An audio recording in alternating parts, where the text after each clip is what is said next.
Il est tout juste 19h30 heure d'Alger. Vous regardez Al24 News. Merci de nous rejoindre pour cette nouvelle édition 100% africaine de ce jeudi 4 décembre 2025. Tout de suite les titres.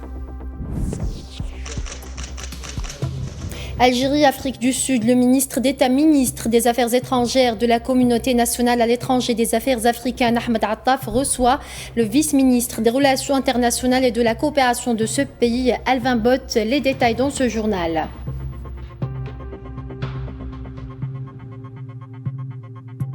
RDC Rwanda, les deux pays scellent un accord de paix. On fera le point dans ce journal. Une page se tourne en Éthiopie, accord de paix entre la région d'Amara et la FAD scellé sous la supervision de l'IGAD avec un rôle important joué par la vice-présidente de la Commission de l'Union africaine, Selma Melika Haddadi.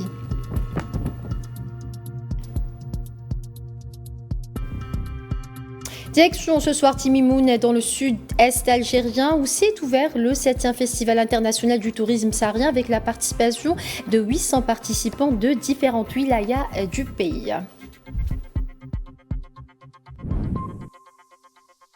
Bonsoir à tous. Si vous venez de nous rejoindre, le ministre d'État, ministre des Affaires étrangères de la communauté nationale à l'étranger et des Affaires africaines, Ahmed Attaf, a reçu ce jeudi au siège du ministère le vice-ministre des Relations internationales et de la coopération de la République de l'Afrique du Sud, Alvin Bott. Selon un communiqué du ministère, Alvin Bott était arrivé en Algérie en visite officielle, s'inscrivant essentiellement dans le cadre de la représentation de son pays aux travaux de la 12e session du séminaire de haut niveau sur la paix et la sécurité en Afrique, processus d'Oran, tenu à Alger. Lors de leur entretien, les deux parties ont exprimé leur satisfaction quant au rythme croissant des relations de coopération entre les deux pays, notamment dans le cadre de la mise en œuvre des résultats de la dernière session de la grande commission mixte réunie en Algérie sous la coprésidence du président algérien Abdelmadjid Tebboune et du président de la République de l'Afrique du Sud, Cyril Ramaphosa.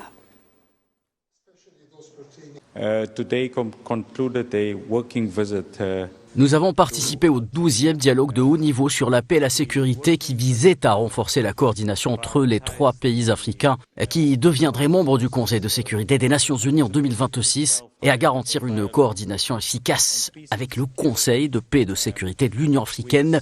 Telle était notre mission principale. Notre seconde mission consistait à participer à la conférence internationale sur la criminalisation du colonialisme en Afrique où nous avons examiné la classification des crimes de nature coloniale. Nous avons également discuté du nouveau mécanisme de réparation de l'Union européenne et des groupes d'experts mis en place. Par ailleurs, nous avons exploré la question de la préservation de la mémoire et de l'héritage du colonialisme en tant que crime et les moyens de garantir une solidarité transnationale englobant la région des Caraïbes, les 6 régions de l'Union africaine et la diaspora africaine.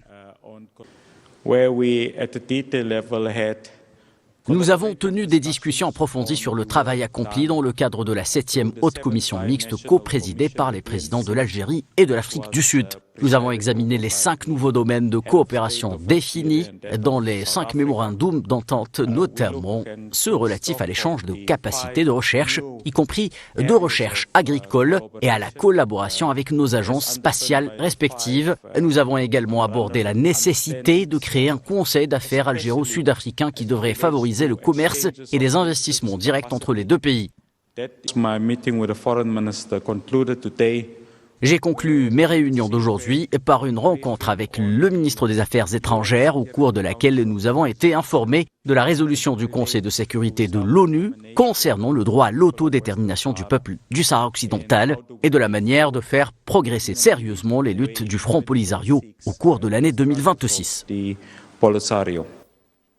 Et le président de la République de Biélorussie, Alexandre Loukachenko, a achevé mercredi soir une visite officielle de 2 jours en Algérie. Au cours de cette visite, le président de la République algérienne, Abdelmadjid Tebboune, et son homologue biélorusse ont signé une déclaration conjointe sur le renforcement des relations de partenariat et d'amitié entre les deux pays à l'issue de leurs entretiens en tête-à-tête au siège de la présidence de la République algérienne, élargi par la suite aux membres des délégations des deux pays.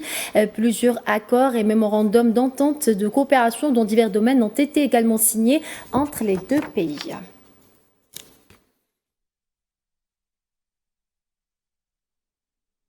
Et les membres du Conseil de la Nation de la Chambre haute du Parlement algérien ont adopté ce jeudi à la majorité écrasante le texte de loi de finances 2026 qui comprend plusieurs dispositions visant notamment à promouvoir l'investissement, à soutenir l'activité économique et à renforcer le pouvoir d'achat des citoyens. Le texte qui comprend des dépenses budgétaires records dépassant 17 000 milliards de dinars s'inscrit dans la politique de développement du président algérien Abdelmadjid Tebboune.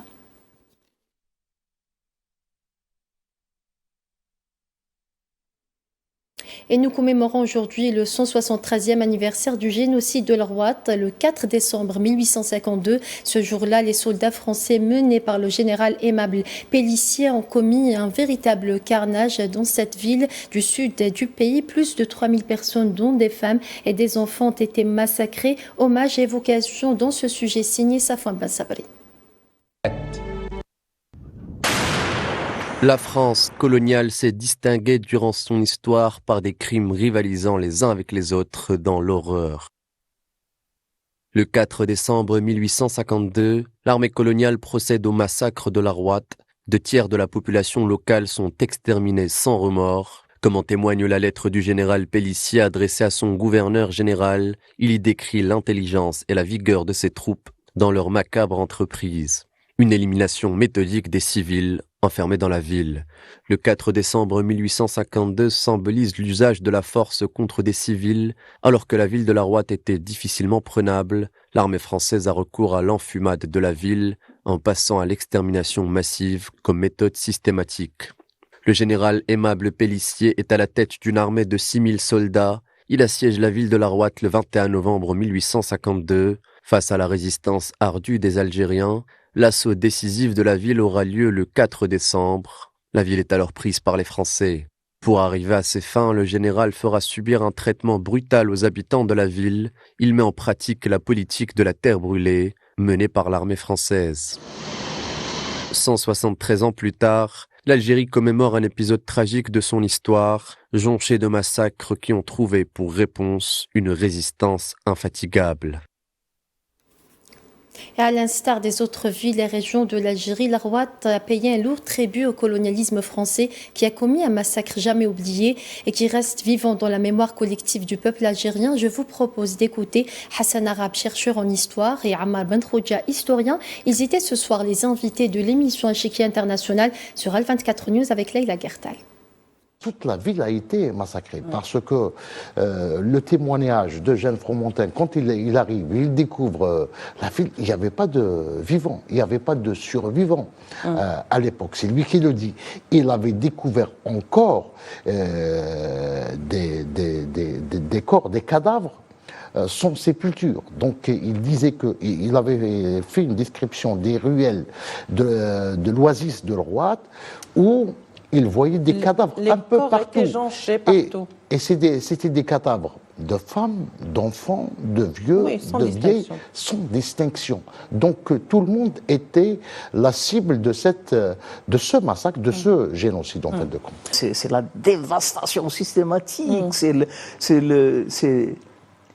l'absence de toute pitié envers des êtres humains. Envers desquels on reprochait quoi finalement? Qu'est-ce qu'on pouvait reprocher aux tribus algériennes pour les soumettre à de telles méthodes destructives? Oui, Amel Khalia, qui doit correspondre aujourd'hui à la terminologie la plus exacte et la plus conséquente, c'est le génocide. C'est lorsque un massacre prend une ampleur illimitée. Ça sème le chaos. Donc,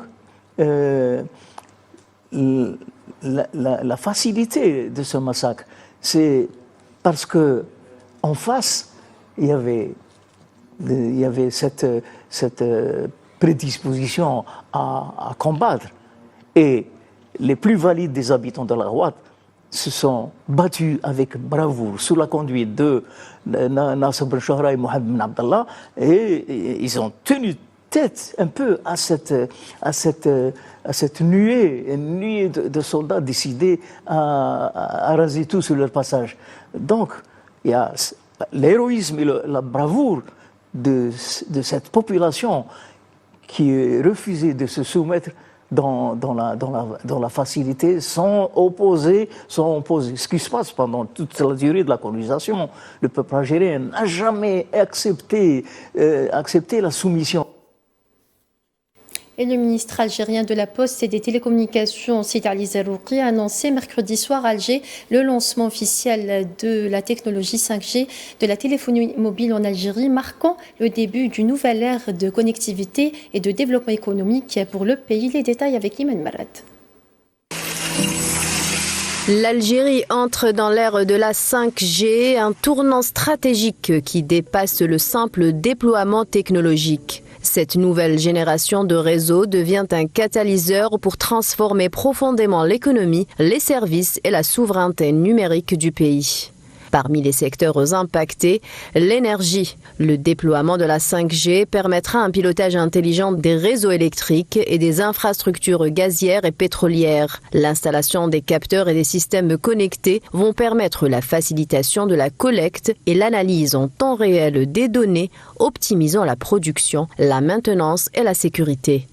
L'Algérie pourra ainsi moderniser son secteur énergétique et renforcer son rôle dans la distribution régionale tout en améliorant son efficacité opérationnelle.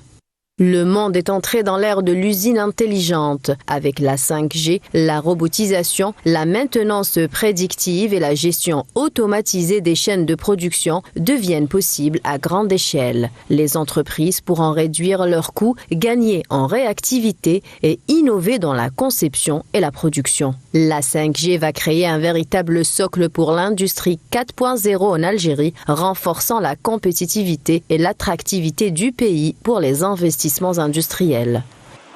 La 5G permet la télémédecine avancée, la transmission d'imagerie lourde en temps réel et l'utilisation de capteurs connectés pour le suivi des patients. Ensuite vient l'industrie 4.0, des usines intelligentes, maintenance prédictive et automatisation à grande échelle vont devenir réellement possibles grâce à la faible latence. Dans la mobilité, la 5G va accélérer tout ce qui touche au transport connecté, à la gestion du trafic, aux flottes intelligentes. Le secteur de l'éducation aussi sera transformé. On va voir des classes immersives, des laboratoires virtuels et du contenu interactif qui nécessite aujourd'hui une connectivité stable et rapide.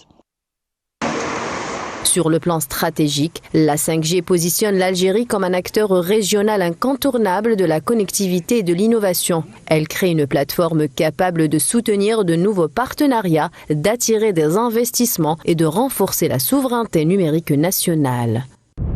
Aujourd'hui, il pourra contribuer à hauteur de plusieurs milliards de dollars au PIB dans les prochaines années. Et surtout, il va repositionner l'Algérie comme un marché capable d'attirer de nouveaux investisseurs technologiques. Aujourd'hui, avec ce lancement coordonné par les 3 opérateurs, l'Algérie ne se contente pas d'adopter une nouvelle technologie, mais elle apporte, ou plutôt, elle prépare un changement structurel de son paysage économique et technologique en donnant aux entreprises et aux citoyens les outils pour entrer pleinement dans l'économie numérique.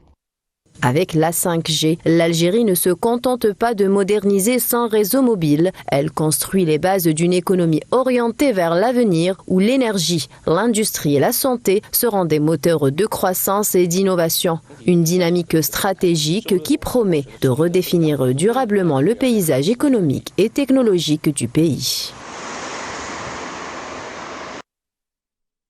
Et dans le reste de l'actualité africaine, le président américain Donald Trump accueille ce jeudi à Washington ses homologues congolais et rwandais pour ratifier un accord de paix censé mettre fin aux violences dans l'est de la République démocratique du Congo ravagée par 3 décennies de conflits armés. Neila Aït Hamouda. À Washington, les dirigeants congolais et rwandais doivent aujourd'hui ratifier un accord de paix présenté comme une étape importante dans la région des Grands Lacs. Cette signature, qui réunira le président congolais Félix Tshisekedi et son homologue rwandais Paul Kagame sous le parrainage des États-Unis, contraste fortement avec la situation sécuritaire sur le terrain qui reste tendue. Dans la province du Sud Kivu, de violents affrontements ont encore opposé ces dernières heures le groupe armé M23 aux forces de l'armée congolaise, appuyé par des milices locales. Selon plusieurs sources, le M23 continue de progresser malgré les engagements pris dans l'accord préliminaire conclu en juin dernier. Depuis plusieurs semaines, les combats se sont intensifiés dans l'est du pays, notamment après la prise stratégique de Goma et Bukavu. Les cessez-le-feu successifs ont été violés, aggravant la crise humanitaire et provoquant de nouveaux déplacements de population. L'accord signé aujourd'hui par Félix Tshisekedi et Paul Kagame prévoit plusieurs volets. Des engagements progressifs des groupes armés, désarmement, intégration conditionnelle d'ex-combattants, mais aussi une coopération renforcée avec les États-Unis autour des minerais stratégiques. À ce propos, la présidence congolaise a réfuté toute critique portant sur cette notion d'échange de paix contre minerais, tout en affirmant que la souveraineté du pays demeure pleinement préservée. Ce n'est pas la vente des minerais aux Américains, on tient à le dire. La souveraineté sur les ressources reste entièrement congolaise. Ce n'est pas la paix contre les minerais, comme cela a été dit. C'est la sécurisation des minerais pour priver la guerre de financement. Ce n'est pas un protectorat déguisé. Les mécanismes sont conjoints, équilibrés et encadrés juridiquement. Et enfin, ce n'est pas un partage de territoires ou des parcs nationaux. Les Virunga, par exemple, restent pleinement congolais, sans condition ni exception. Reste à savoir si cette signature pourra ouvrir la voie à une désescalade réelle et durable dans l'est de la RDC. Sahara occidentale, le Front Polisario présentera en décembre un nouveau recours contre l'accord Union européenne-Maroc sur les produits agricoles devant le tribunal général de l'Union, a annoncé le conseiller spécial du secrétaire général du Front Polisario pour les ressources naturelles et les affaires juridiques, Oubi Bouchraya, dans un entretien avec le quotidien espagnol L'Indépendant publié cette semaine. Il a souligné à ce titre que le Polisario contestera la signature de l'accord dans sa forme d'application provisoire et si l'accord est finalisé par la suite par la ratification et le vote des États et des parlementaires, le Front contestera le nouvel accord dans sa forme définitive.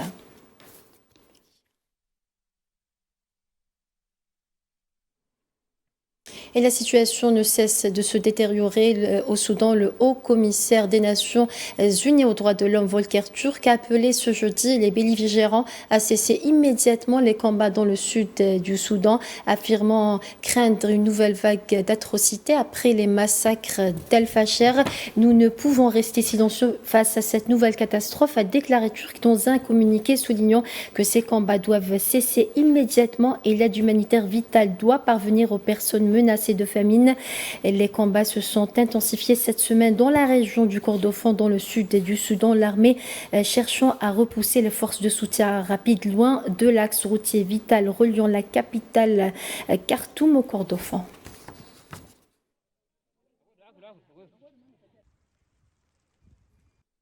Une page se tourne en Éthiopie. Un accord de paix entre la région d'Amara et la FAD Solé sous la supervision de l'IGAD. La cérémonie de signature s'est déroulée en présence de Moussa Arissou, secrétaire exécutif adjoint de l'IGAD, représentant le secrétaire exécutif, et de Selma Melka Haddadi, vice-présidente de la Commission de l'Union africaine. Le rôle actif de la vice-présidente de la Commission de l'Union africaine, l'ambassadrice Selma Melka Haddadi, a été déterminant au cours des négociations car elle a contribué à combler les fossés, à établir les bases d'une compréhension mutuelle entre les deux parties. Une page se tourne en Éthiopie et une ère de paix qui s'installe après des années de conflits, de quoi renforcer la stabilité politique d'un pays pivot dans la région de l'Afrique de l'Est, symbole d'un continent qui privilégie l'approche des solutions africaines aux problèmes africains.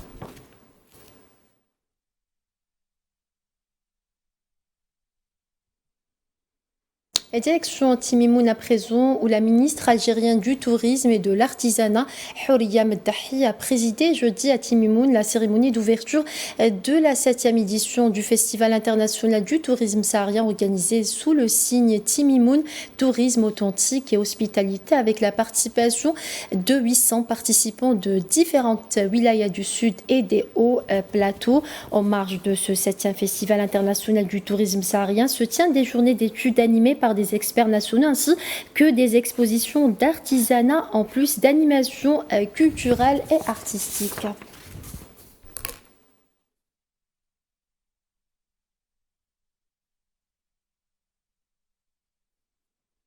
Et ce soir s'ouvre à Alger la 12e édition du Festival international du film d'Alger. Le festival qui revient après un arrêt de 2 ans se déroulera du 4 au 10 décembre 2025. Une cinquantaine de films seront projetés entre long et court métrage ainsi que des documentaires. Cuba est le pays invité d'honneur pour cette édition. Pour cette année, nous voulions développer le festival sur 2 polarités, Riyad El Fath sur 2 salles, Alger Centre sur 3 salles, plus les centres de masterclass, c'est le Cinélab. L'autre élément, c'est le souk, c'est-à-dire développer un marché, un espace interprofessionnel qui puisse être d'année en année un rendez-vous pour faire le point, pour corriger, alerter, être une force de proposition et de collaboration avec différentes institutions, publiques, privées. Et l'élément troisième, c'est l'application qui permet une expérience pour les festivaliers pour s'organiser, voir les films, se renseigner, tout ce que peut offrir une application aujourd'hui. Et ça nous permet, nous, de rester en contact avec eux au-delà du festival. Et voilà, c'est ainsi que s'achève cette édition africaine. Merci à vous de votre fidélité. Excellente suite des programmes sur Al24 News et à demain.